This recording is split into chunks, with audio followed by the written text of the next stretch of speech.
Hello, good people. Welcome back to the Kuhb Games YouTube channel. My name is Evan, and we play goats here. We are here with round 2 of the... I held up a 1, but it's actually a 2. Weird how that works. Yeah, we're here with round 2 of the GOATformat.com PWCQ number 56. We are 1-0 in the tournament, and we are paired against who might be the best goat player on the planet, Anthony Alvarado. Had to fanboy a little bit over this one whenever I saw the pairing. Obviously this is not a pairing that I want, but I do actually like playing against the good players. So let's get into the game. I didn't really know what Alvarado was on. Obviously, you can watch replays as they're posted, so you can see kind of what people are playing in the tournament. And that's something that I would be interested in doing if my goal was to super try hard the tournament, which I do want to win. I am a competitive player, and my goal is to win every match. But I kind of wanted to treat it like a normal tournament, like in person. Obviously, you have a little bit of ability to scout when you're playing in person, but you don't necessarily have the ability to go through everyone's like prior matches and see all of the cards they're playing and stuff like that. So I didn't do that. Alvarado has quite the range. Recently he's played Earth Aggro. He's played Warriors recently that's sided into like an Apprentice Magician Monarch deck. And he plays a lot of Chaos Turbo. And he's played Warriors in the past as well. He can pretty much play anything. So I didn't really know exactly what I was playing against, so good thing we lost the die roll, so we don't have to make the decision to not just go all in on this Graceful Charity turn 1. But this is a pretty good match from what I remember, so let's get into it. Alvarado is going first here. Talk about this hand a little bit. It's fine. I like having the Heavy Storm in the draw more than I do on the play, though with a Trap Dust Shoot, I guess it'd be the same. Anyway, I obviously like having Trap Dust Shoot on the play whenever I'm playing against the Thunder Dragon deck, so I can rip those out of the hand. But do see the Thunder Dragon, so just thinking maybe Alvarado's on Chaos Turbo here. Draw second Kaiku, which is nice. Kaiku very good in this matchup. So take a look. Game 1, I don't really respect Sakuretsu Armor out of the Chaos Turbo deck. So generally, I will just play into it. I'm not really looking to 1-for-1 with Heavy Storm because I think I need to get around it to get a Kaiku out. Especially drawing the second Kaiku. Don't really feel like there's any reason to Heavy Storm here. I think the play is probably just going to be play the Kaiku, attack. If it dies, it dies. If it doesn't, cool. We get a Thunder Dragon out of the yard. We present a threat that the opponent really needs to deal with because Kaiku is a top-tier threat against the Chaos Turbo deck. And then set the Trap Shoot. The Trap Dust Shoot and pass. I don't really like playing the Graceful Charity here because I like all of these cards against Turbo. I guess you could get rid of the Heavy Storm because it's not really super fitting into what I've sort of just described. But if I want to deploy this second Kaiku, then the Heavy Storm is actually going to be kind of valuable. But I do think that the play here is just play the Kaiku, see what's up.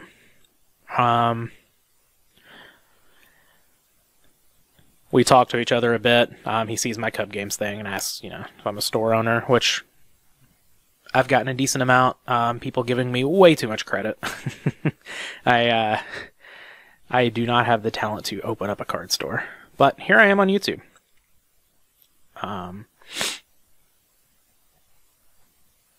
So we do actually get in with the Kaiku. So this trap is likely something like a Jar of Greed. This is what I'm thinking at this point. Or it's just a I think he probably would have Raigeki Break here to clear Kaiku, just because Kaiku is that good. So I don't actually think it's a Raigeki Break. I am thinking it's something like a Jar of Greed. Which makes it even better that I didn't play this Heavy Storm, obviously. Whenever you go minus on Heavy Storm, you don't feel too great about it. But We do get to use the trap dust shoot. Don't get to see the opponent's hands here, which kind of sucks. I guess I could sort of go over it like this. So we know there are 2 Thunder Dragons. There's a Knight Assailant here. There's a Snatch Steal, a Tribe Infecting Virus, and a Nobleman of Crossout. So we've got 3 dead cards in our opponent's hand, which is very nice. We have this Nobleman. We have 2 Thunder Dragons that aren't really doing anything until he draws a Graceful Charity. This Knight Assailant is kind of dead because I have a Nobleman of Crossout. So the Snatch Steal isn't really that bad for me. I have a Heavy Storm. We'll actually see here in a second that's going to be relevant. This is actually a trap. No, this is a Jar of Greed. Okay, he gets a trap dust shoot at some point. We'll get there when we get there. But yeah, my opponent has 3 dead cards. This Knight Assailant is effectively a dead card. Snatch Steal's kind of whatever. I have this Graceful Charity to find something to beat over the Kaiku. In worst case scenario, I can just sit here and take a couple attacks, or I can ram my Kaiku into the Kaiku, which I really, really don't want to do. And I have the Heavy Storm, so that I can just, take my Kaiku back at wheel. So kind of not worried about that. Tribe Infecting Virus is not great.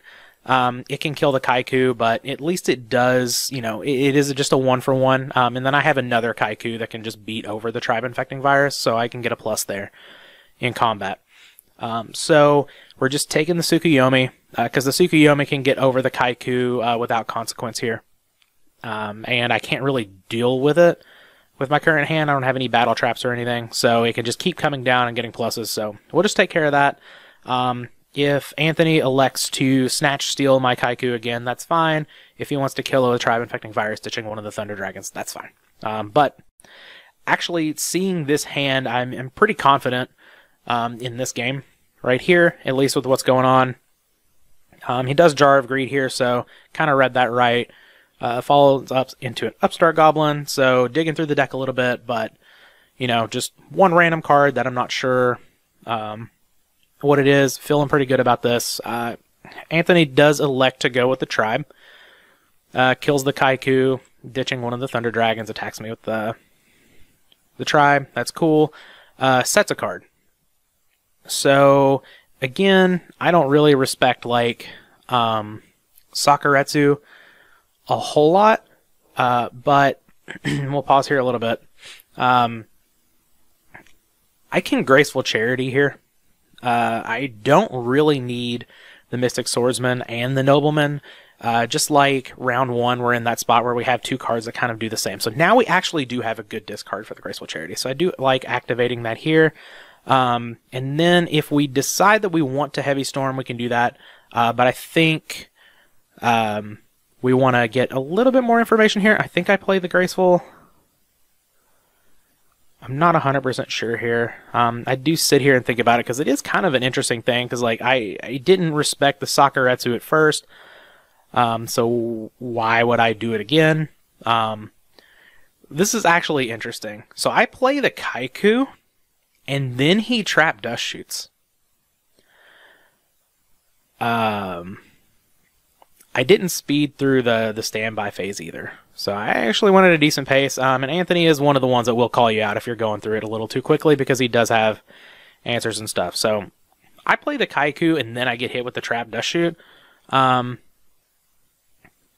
Maybe I should have played the Graceful Charity out first. I could see that.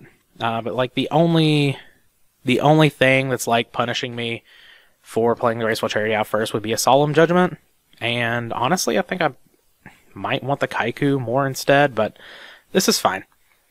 We lose the level 2, which makes my Graceful Charity a little less good, but again, at this point, we know my opponent's hand.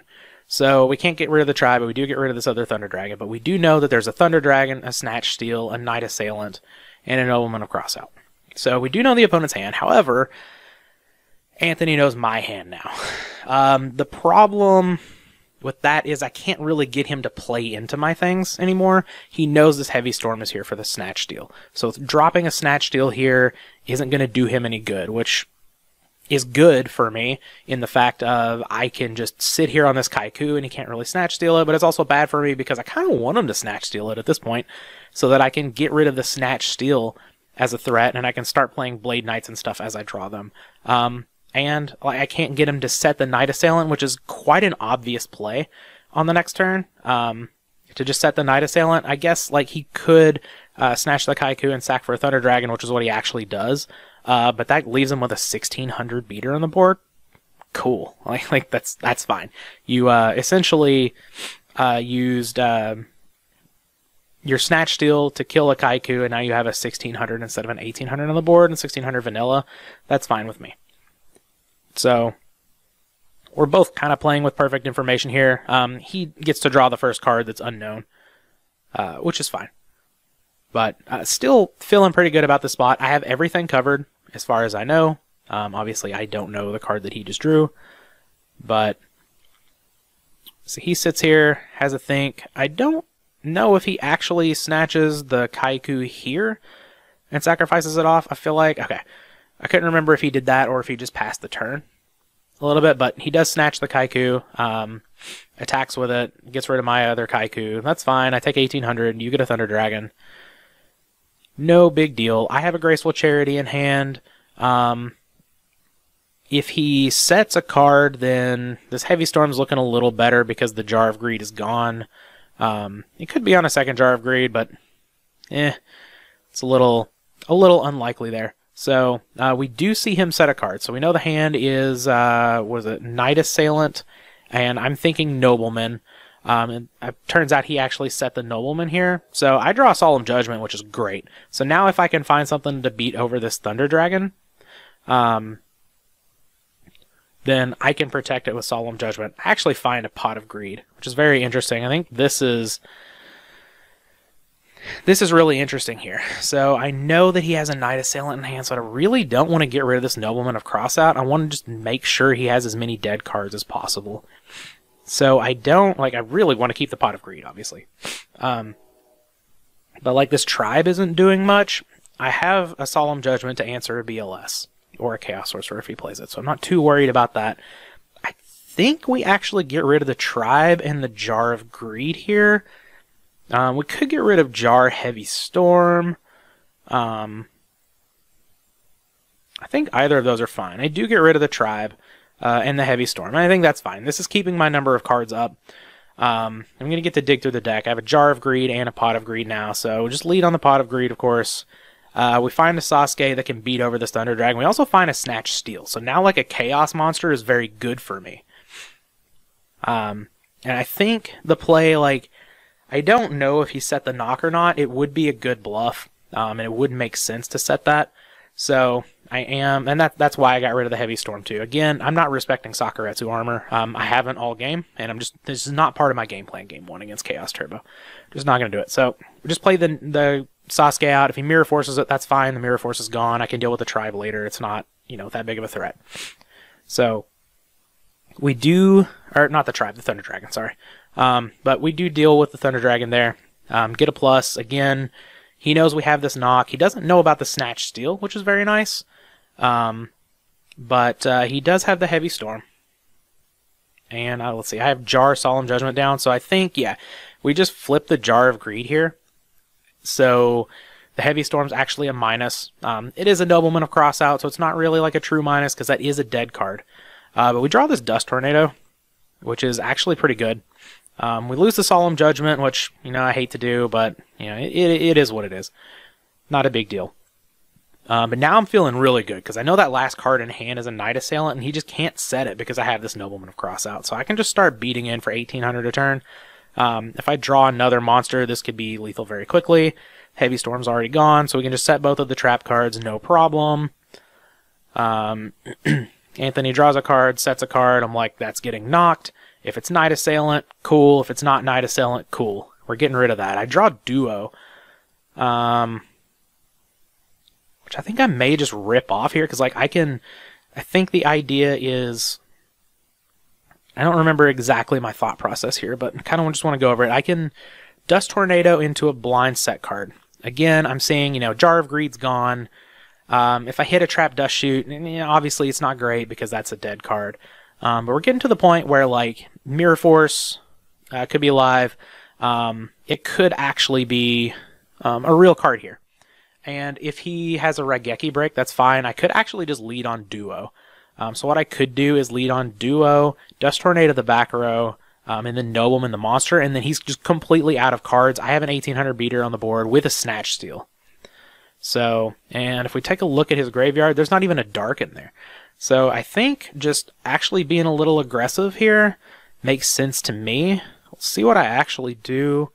I knock first, which I guess is fine. That does give me an idea of, did he actually set the Night Assailant or was it something else? Now I think I Duo and Dust. No, I just attack. Okay, so I'm never respecting anything here. I'm not respecting anything this game. I don't hate Dust Tornadoing here. Wow, I actually hold on to the Duo.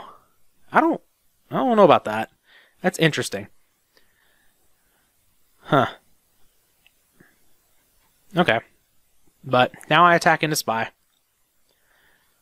Which is fine with me. I mean, I have the face-up Sasuke, so I can deal with these Spies, but also I just have Lethal with Snatch Steal and Ring of Destruction. And if he doesn't draw another back row here, I'm likely just to win the game, because now it's just a free Dust Tornado. Even if it is a minus, it doesn't matter. We're just going for a game shot and making sure that works out. So he does set another back row, so I'm going to Dust Tornado that. And that is a Raigeki break. Let's see what happens here on my turn. I draw an MST like a pro. So if I don't draw this MST, I probably don't go for game here. I probably just attack one of the Spies. Keep this going because I'm, doing so well. But this MST is going to be game. So we're going to rip the Torrential out of there. And then we're just going to Snatch Ring of Destruction, and that's lethal. So fast forward through siding. I'm going to talk about my siding against Chaos Turbo because I think it was actually incorrect. I had been doing, now that we see this hand, perfect. We can talk about it.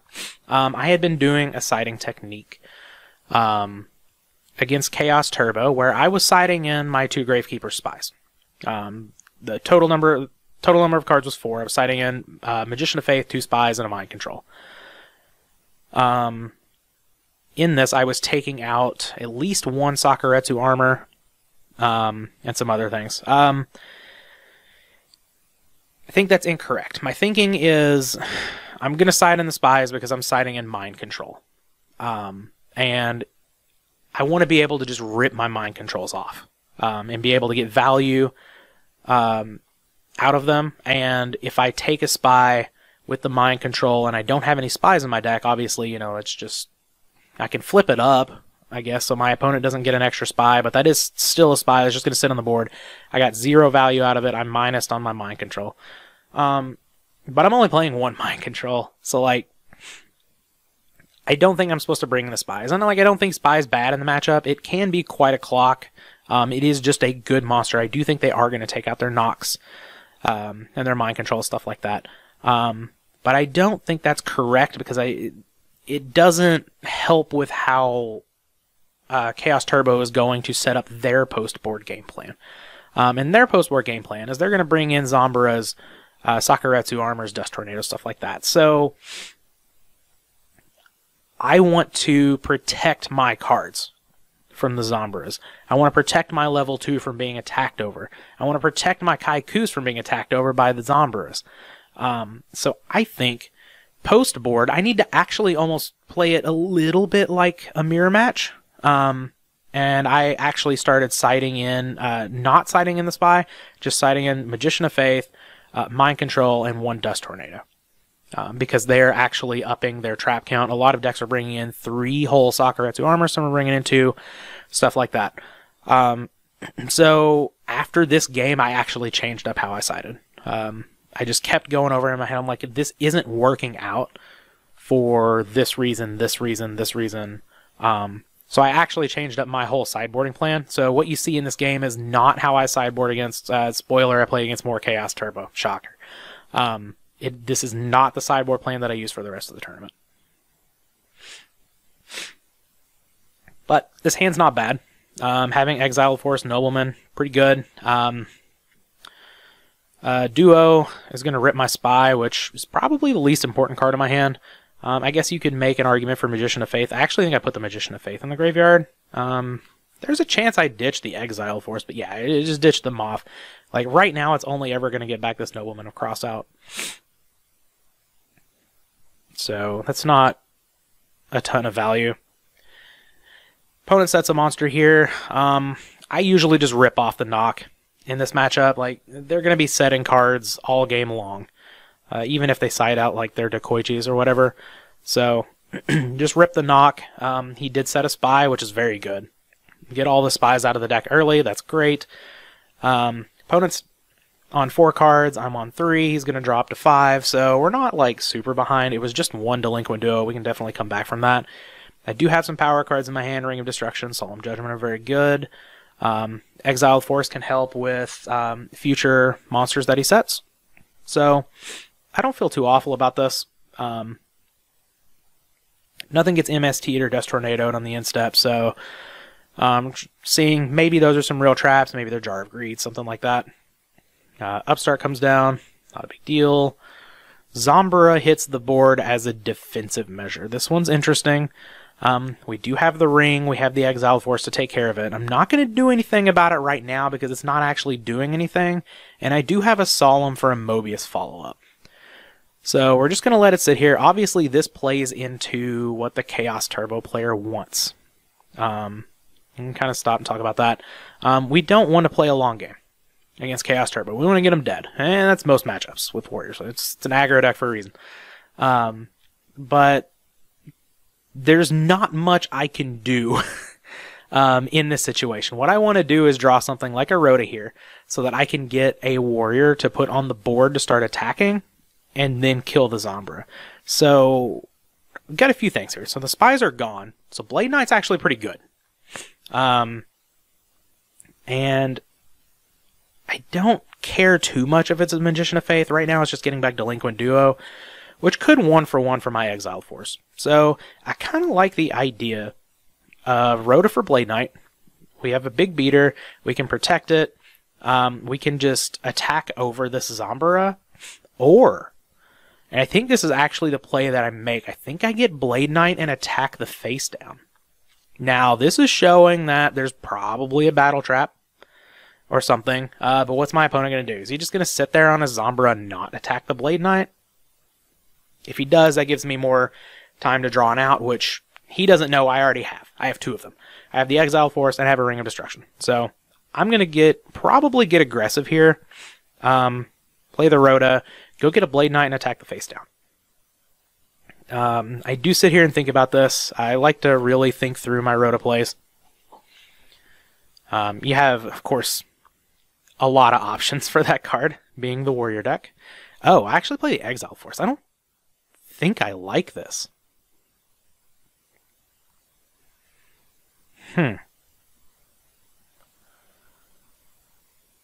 Yeah, I don't think I like this play. I think, and this is the beauty of being able to like play back your games and actually watch. You can find other ways of thinking that may be better. So, I guess if you play the Blade Knight and attack, there's a reasonable chance that like one of these could be a Mirror Force or a Sakuretsu armor. In the replay, we get to see a Solemn Judgment Mirror Force, so pretty good.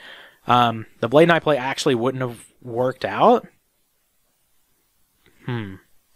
Maybe since there are 2 back rows and we are post board, maybe Exile Force is just a more conservative, little better play. But again, if we're wanting to be aggressive against this deck, maybe we just go with the Blade Knight play. I'm not sure. I think both kind of have their merits there. I'm not going to Solemn a Mirror Force or something, so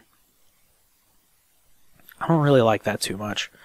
And obviously, I don't want to get a DD Warrior Lady just to jam it into the Zombra. So, this is probably fine. I just took a little bit more of the conservative route rather than being aggressive.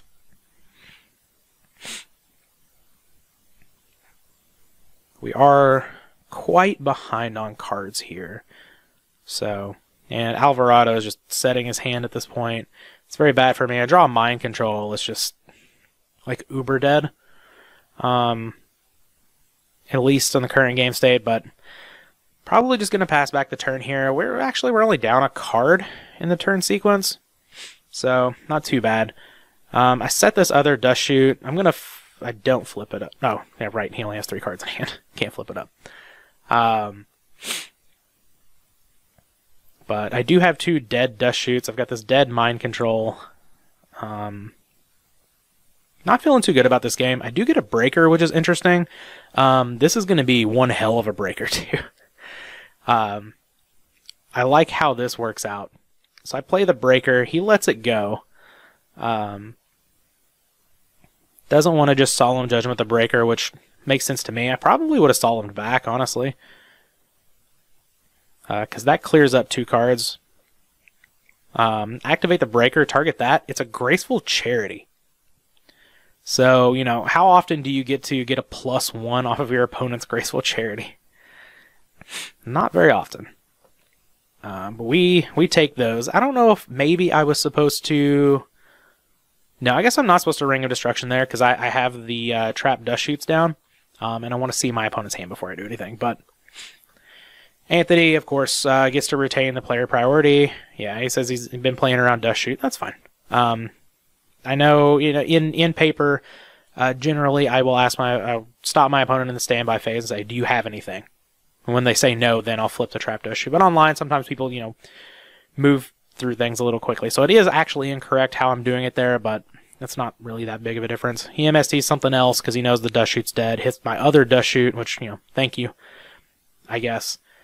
Attacks the breaker, and I think, yeah, I'm going to flip the ring here. Finally take care of this Zombara. We're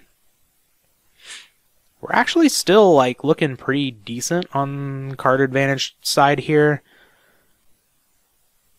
Yeah, 5 to 6, so turn cycle 6 to 6. We're actually even on cards now.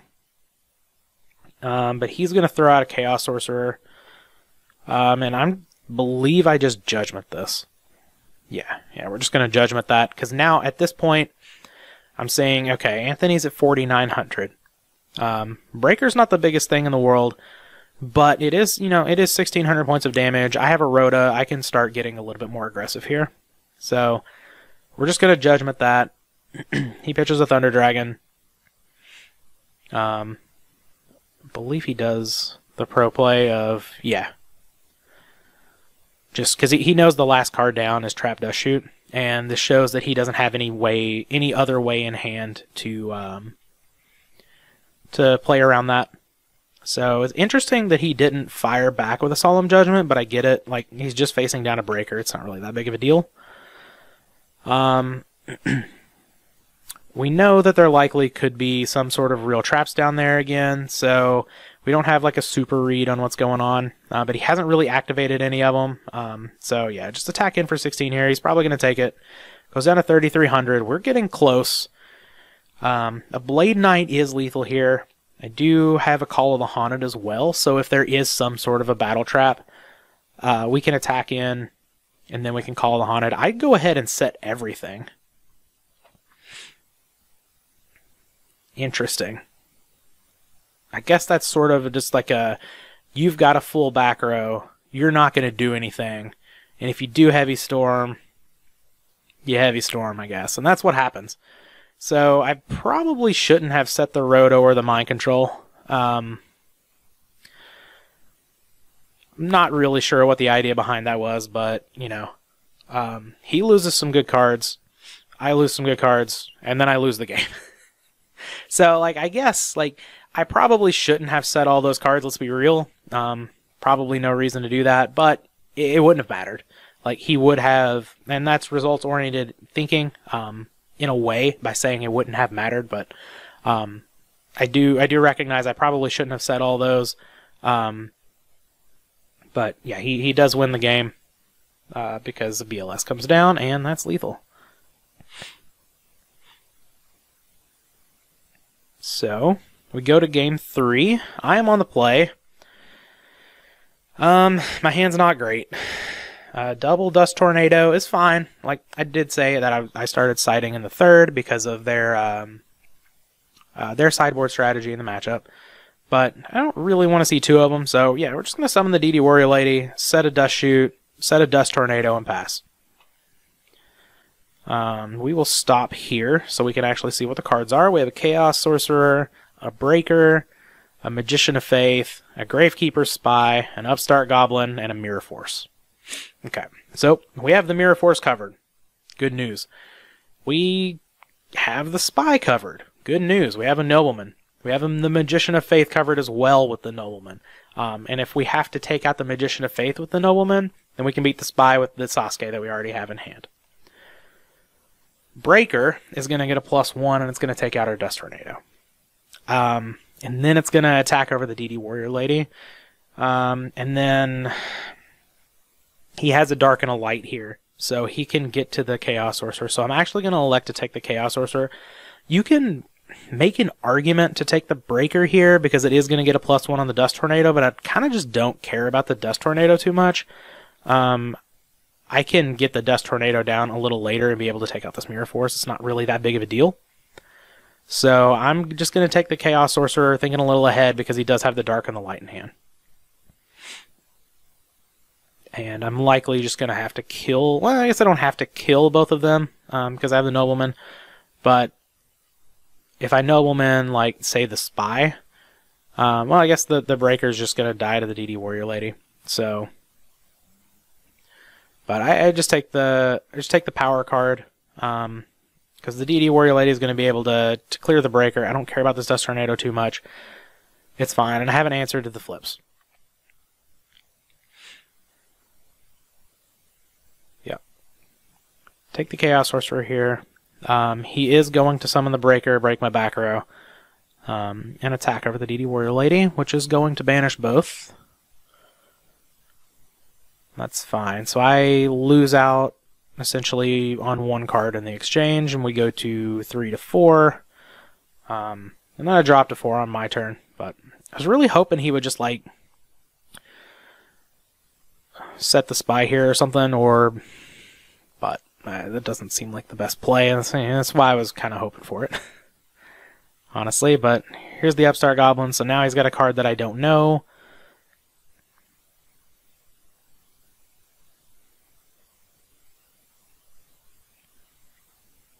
Speed this up a little bit. Oh, he drew the Chaos Sorcerer, looks at the logs, finds out the deck didn't shuffle. That's fine. No, Anthony's not trying to cheat me.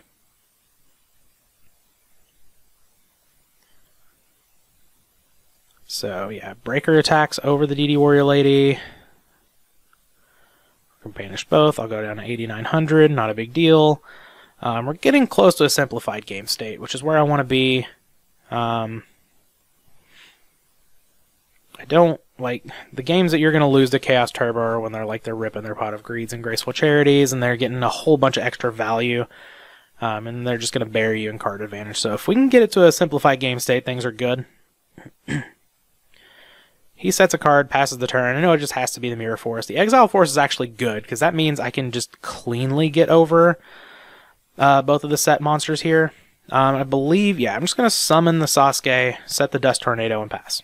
I don't know for sure that that's the Mirror Force. Obviously, it could be one of the bluffs. It could be one of the cards that he drew for turn, or drew off of the Upstart Goblin. But in my head, I'm thinking that's probably the Mirror Force. Zombra comes down, which is annoying. That was a good one to draw. So I'm gonna lose 300 here, and go down another card, which is pretty bad. We draw the third Dust Tornado, which is very bad. I think I'm again just gonna let this Zombra sit here for a while because I have an answer to all of the other cards, and it can't really pressure me. But we are down quite a bit. But you know, 1900 Zombra, we can beat that. We have Blade Knights in the deck. We can beat over it. I don't think I have a Dark in the graveyard, right? It's just the Sasuke. Yeah. He draws in a Thunder Dragon. That's fine. Those are dead cards in hand. So we know of the Magician of Faith, the Spy, the 2 Thunder Dragons. We don't know about the Solemn Judgment here.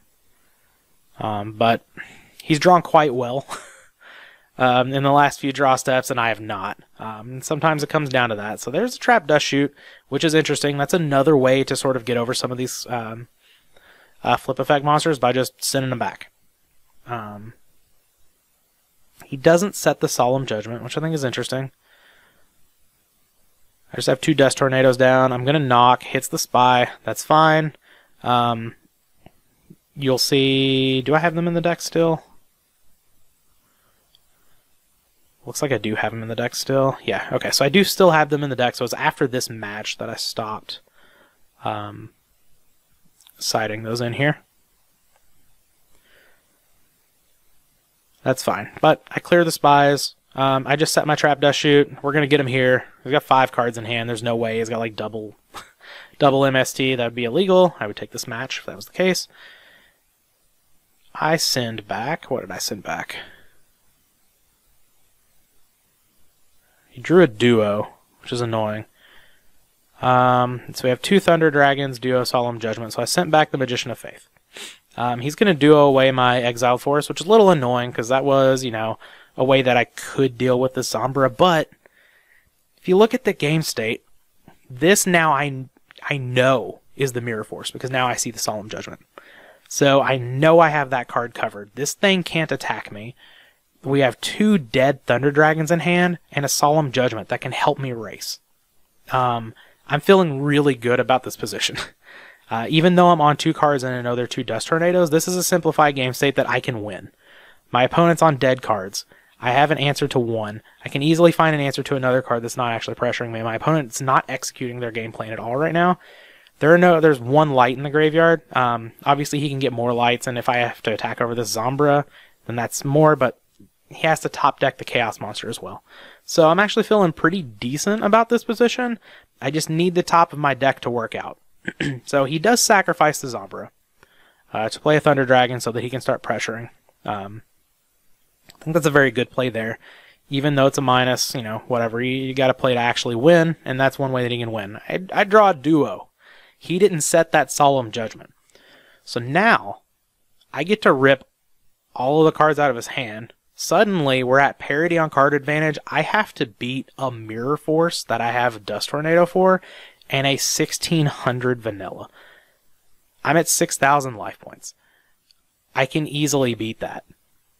He draws a Sinister Serpent that I don't know about. That's another brick, essentially. Obviously, it's good if he draws into something like a Raigeki Break or whatever, but he just sets it, so I'm like, cool, whatever. I draw a Trap Dust Shoot. Okay. Obviously, that's never doing anything. Get hit for another 1600. Still feeling pretty good about this position. I believe he sets a back row here. No, he just passes the turn. I draw a Tribe. Well, it's like the one monster in my deck that's still in the deck that can't beat over Thunder Dragon. So that's annoying, but I don't really want to go to 1200 here, so I am just going to Dust Tornado the Mirror Force, because I know it's a Mirror Force, and I'm going to play the Tribe. I'm going to attack the Thunder Dragon. It sucks, but like, maybe I could have attacked into the face down and just forced him to attack into the Tribe, but I don't want to go to 1200 because of Ring. He flips up Sinister Serpent. I'm like, oh no, something bad's about to happen. Yes, it's not that bad. Tsukuyomi, that's beatable. It's just coming in for 1100. 1700 is a precarious life total. But the Tsukuyomi is just going to do work here because I don't have an answer to it. I draw a BLS. Look, no dark. Unfortunate. You know, if I'd had a dark here, you know, I've probably got a shot because he has a Snatch Steel in hand, but like I have a Dust Tornado for that. And eventually maybe I'd be able to get this Dust Shoot to do something, but unfortunately, this is not going to go my way. We battled back from being down, got into a position where we had a simplified game state. We could win. There is the Ring. I actually take care of the Ring. And I get the Rhoda, but like I don't have Donzalug in the deck anymore. I don't have my DD Warrior Lady in the deck anymore, so anything that I grab with this is just going to die to the Tsukuyomi, and I can't get a dark. Because I do side out Donzalug against Turbo. I decide I have to do something. Because I need to kill the Sinister Serpent so that the Tsukuyomi can't just come down freely and attack me, because I'll die. I'm at 600. So I do...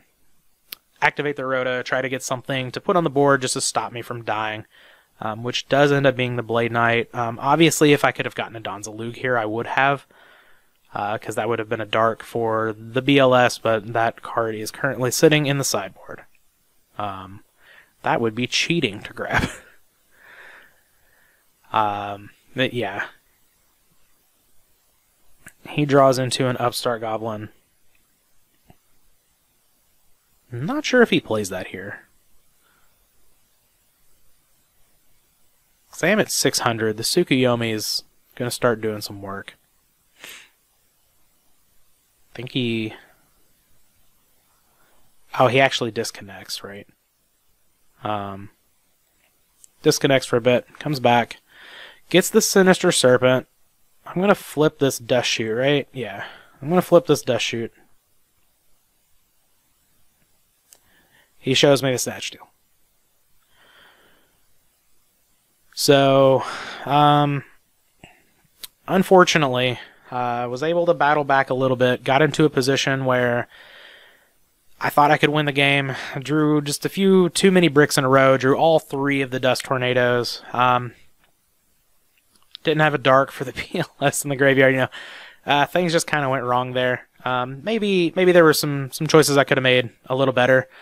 I know we talked through some sort of lines like with the Blade Knight versus the Exiled Force and stuff like that, but was pretty happy with that. You don't win all of the matches against Chaos Turbo, obviously that's why it's the best deck. But you know, that was round 2. Losing to Anthony Alvarado, there's nothing shameful about that. But I will see you all for round 3.